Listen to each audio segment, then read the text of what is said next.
Vocês gostam de RPG de mesa? É aquilo que aparece em um monte de filme, série, que as pessoas estão reunidas ao redor de uma mesa com um tabuleiro, jogam com dados e eles ficam narrando as ações. Então, existem vários livros, vários mundos que você pode fazer a sua história em cima. Aí você chama os seus amigos para jogar, o mestre vai narrar uma aventura ótima para vocês, pode ser uma aventura que dê muito ruim ou muito bom, e tudo vai depender da sua criatividade. Hoje eu vou falar um pouquinho sobre Vampiro: A Idade das Trevas.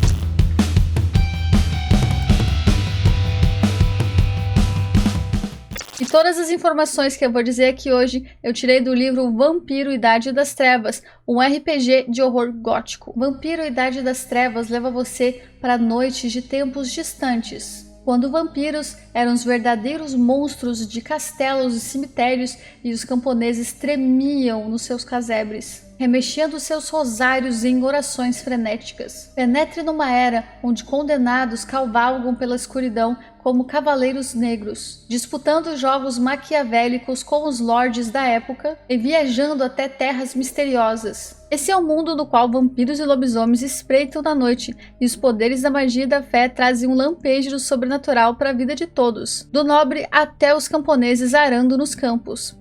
Mas é importante dizer que o próprio livro Vampiro: A Idade das Trevas, por mais que ele seja um manual, algo que vem com vários dados básicos e regras para a criação da nossa história, ele mesmo diz que nós devemos sempre priorizar a diversão e o conforto das pessoas que estão jogando. Então modificações são bem-vindas. Em resumo, você tem que fazer tudo que seja mais divertido para deixar o seu tempo com seus amigos melhor.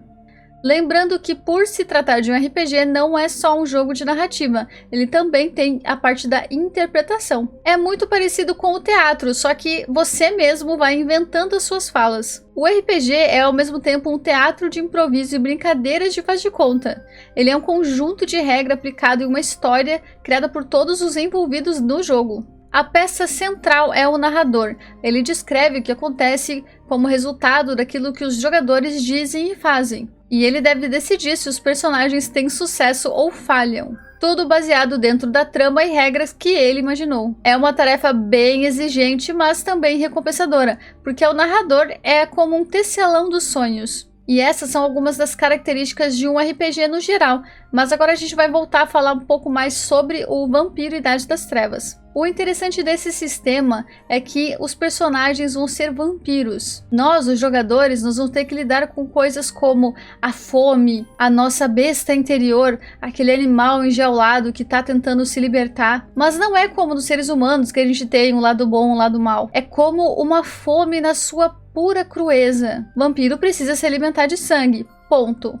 Como você vai conseguir esse sangue é com você. Você pode sair na calada da noite e se alimentar apenas para sobreviver sem matar ninguém, sugando um pouquinho de cada vítima. Ou você pode não ligar para nada e sair matando todo mundo. Só que aí você tem um problema. Como nós estamos falando da era medieval, nós também temos que lembrar sobre os homens de fé. A igreja era muito forte, os cultos também. Qualquer homem ou mulher que tenha fé pode ser um grande problema para qualquer criatura da noite. Além disso, fogo também mata, bestas aleatórias que ficam andando pela noite, lobisomens, os inimigos mortais também estão à espreita. Então não pense que você vai se dar bem só porque você é um vampiro. Os inimigos são muitos, tanto que você pode se envolver até entre brigas com clãs. Se você desrespeitar um vampiro mais antigo e mais poderoso que você, pode ser o seu fim. Ou se você caçar um território que pertence a outro vampiro. Existem certas alianças nesse mundo que você pode fazer para tentar ficar vivo,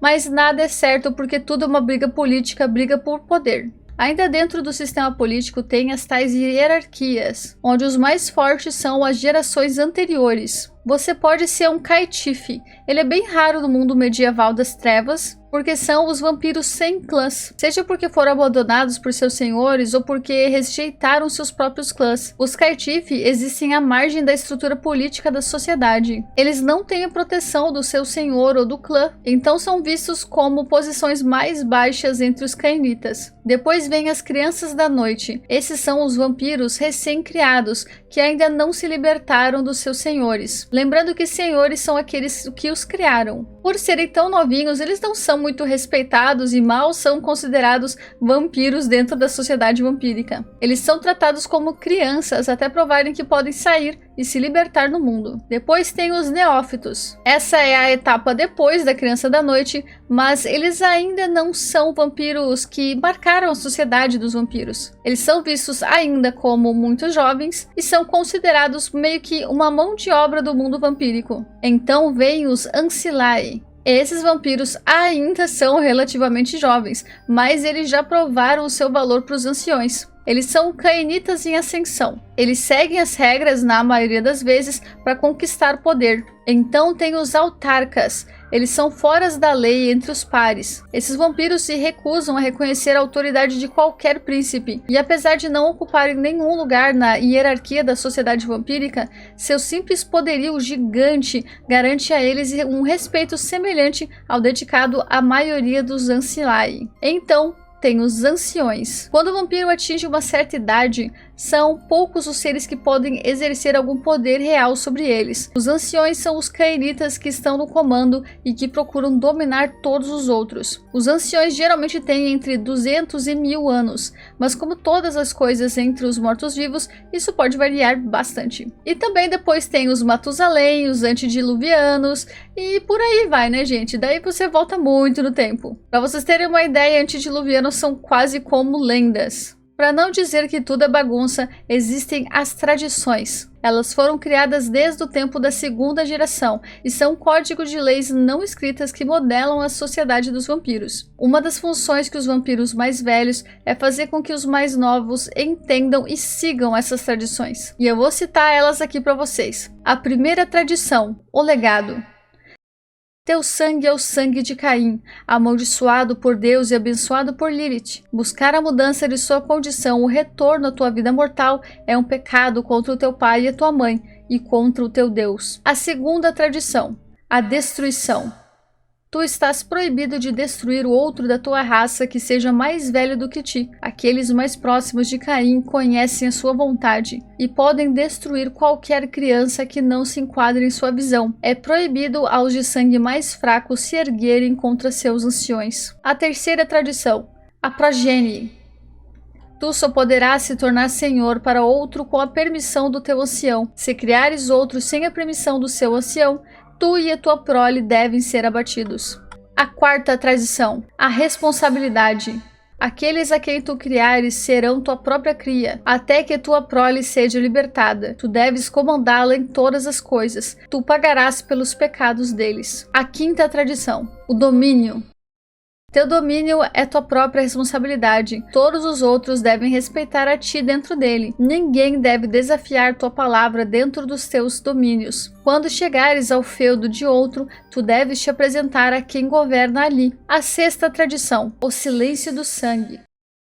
Tu não deves revelar tua verdadeira natureza aos que não possuem o sangue. Fazer isso é renunciar aos direitos do sangue. Então já deu pra ver que ele é um sistema muito rico e você vai se divertir bastante se escolher ele pra sua história. E gente, tem muito mais informações que eu posso passar pra vocês sobre, só que esse vídeo ficaria gigantesco, então eu vou focar numa das mais interessantes. A separação dos clãs. Os 13 clãs a seguir afirmam descender dos antediluvianos e são os únicos clãs reconhecidos em existência.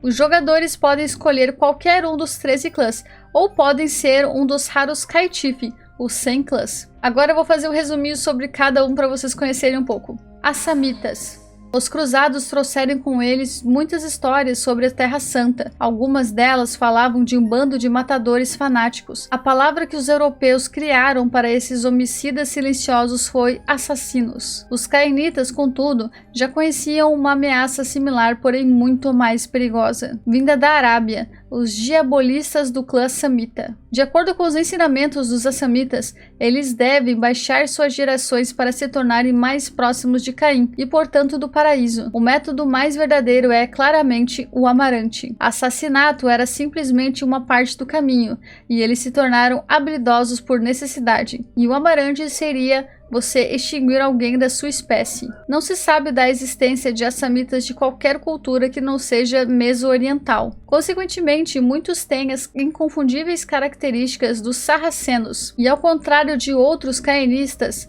eles não se tornam mais pálidos na morte. Ao invés disso, a pele deles vai se tornando mais escura com o passar dos anos. Brujah.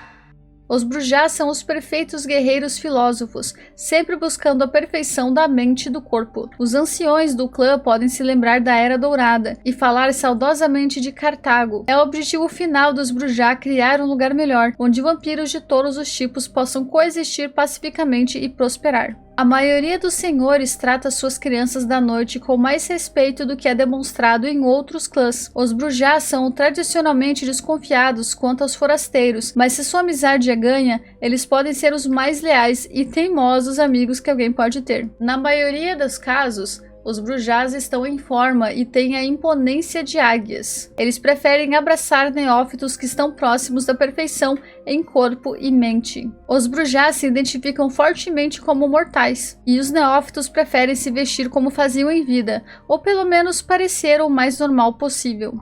Capadócios.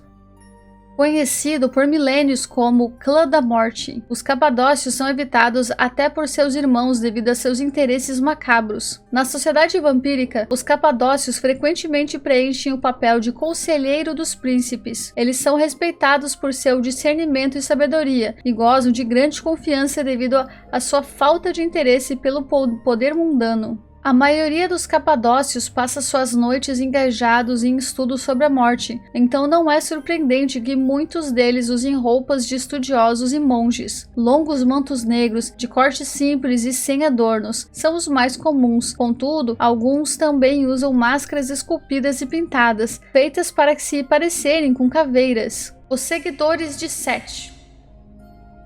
Existem poucos vampiros que voluntariamente dariam hospitalidade para um seguidor de Set, e por um bom motivo. Os setistas, como eles se chamam, são servos da encarnação das trevas e da corrupção. O maior objetivo do clã é corromper a ética da humanidade e dos cainitas, criando uma fartura de escravos para eles e seu mestre sombrio. Os setistas trabalham de forma maliciosa. Eles acreditam que a maior maneira de corromper alguém é dar àquela pessoa exatamente o que ela deseja e observar o desejo gerar um desejo ainda mais forte, sempre encorajando o excesso e silenciosamente viciando suas presas nos prazeres que apenas os setistas podem proporcionar. A maioria dos setistas vem do Oriente Médio ou do Norte da África. Contudo, alguns aparecem nos lugares mais inesperados. Cabelos vermelhos são valorizados como uma marca de Set. Muitos dos seguidores vestem arcaicos mantos neo-egípcios quando estão na privacidade dos seus refúgios. Gangrel.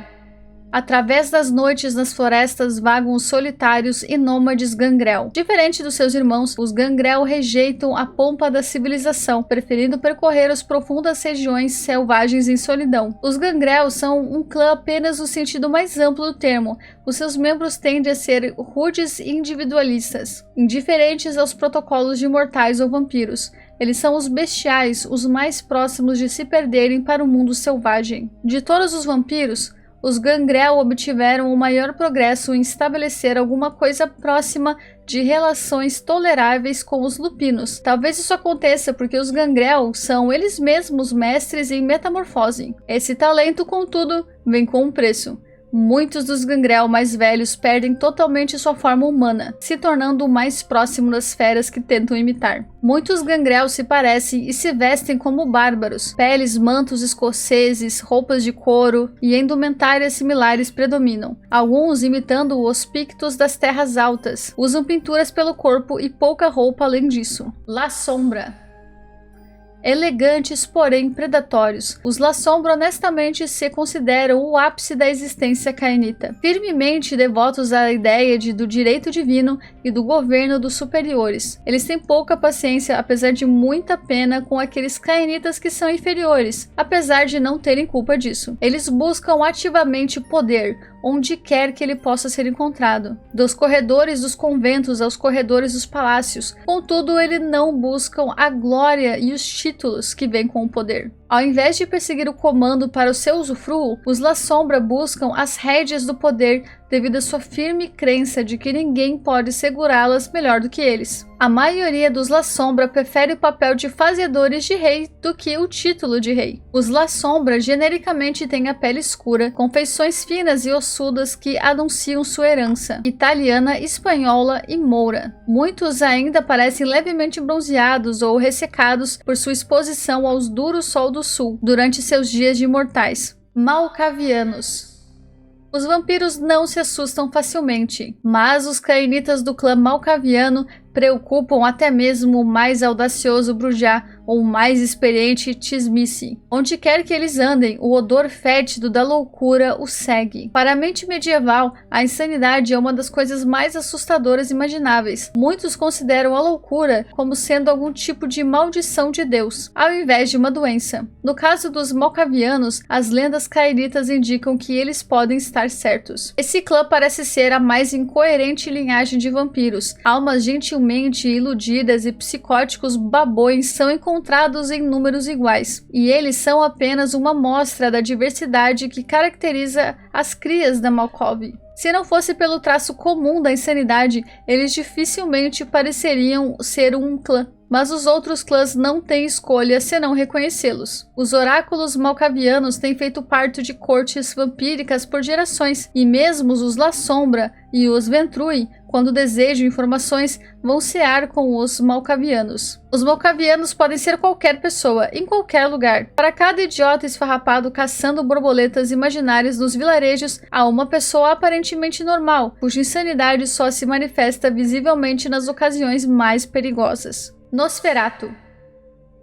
Os Nosferatu carregam uma antiga e terrível maldição, pois eles não são mais criados à imagem e semelhança de Deus. A transformação vampírica distorce suas formas, transformando-os em abominações aos olhos dos homens e anjos. Esses horrores deformados assombram as catacumbas, regiões abandonadas e outros lugares escondidos no mundo das trevas medieval. Eles sempre espreitavam a margem da sociedade humana, como monstros. E outros vampiros, consternados com os ataques dos Nosferatu sobre seus rebanhos, expulsaram as criaturas para as áreas mais inóspitas. Esse exílio, combinado com a intrínseca repulsa que sua aparência inspirava, fez com que os Nosferatu se tornassem convenientes bodes expiatórios para todo tipo de feito sombrio, real ou imaginário. Os Nosferatu evitam a destruição traficando informações. Sua dependência da furtividade, seu relacionamento com feras e a constante necessidade de viajar de feudo para feudo garante a eles um acesso a informações indisponíveis para os seus irmãos menos aventureiros. Cada Nosferatu é único, e cada um é mais horrendo que o anterior. As deformidades deles são tão inumeráveis quanto grotescas. Alguns têm a aparência de corpos apodrecidos, incluindo a falta de narizes e lóbulos das orelhas. Outros parecem demônios com presas ou roedores bestiais. Outros ainda apresentam feições inchadas e distendidas. Ravinos.